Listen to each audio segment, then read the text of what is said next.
Yeah, it has certainly been a difficult week at Wakefield. Students had the day off to process this lockdown and the loss of a classmate. Freshman Sergio Flores died at school from what appears to be a drug overdose on Tuesday.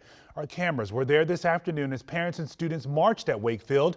Their big message: something needs to change to protect students from the deadly threat of drugs. And we've been talking about a rise in the number of students overdosing this year. Our Katie Lusso looked into how prepared school systems are to handle this type of health challenge. Hey, Katie. Hi there. Well, you may have heard about naloxone, or maybe the brand name it goes by, Narcan. Well, it's a drug that when it's given quickly can reverse the effects of an opioid overdose. And schools in our area, they are discussing training all their staffers and even students on how to use it in an emergency.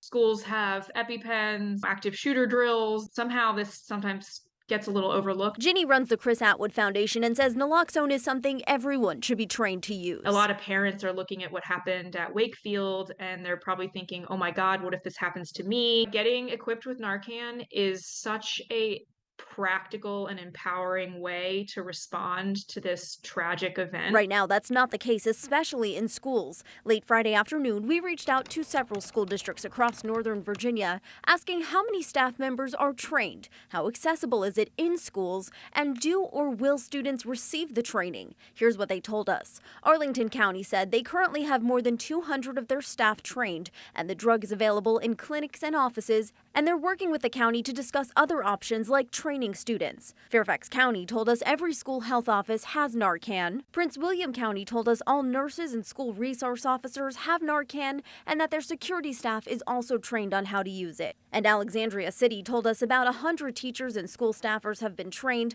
Narcan is available to those people and it's in health offices and AED cabinets. They have not considered training students yet, but say they continue to review their plans. Atwood says students should be included in these trainings. The most likely person to respond to an overdose is going to be whoever is closest in the school setting. It could be teachers, but it's probably more likely to be a fellow student.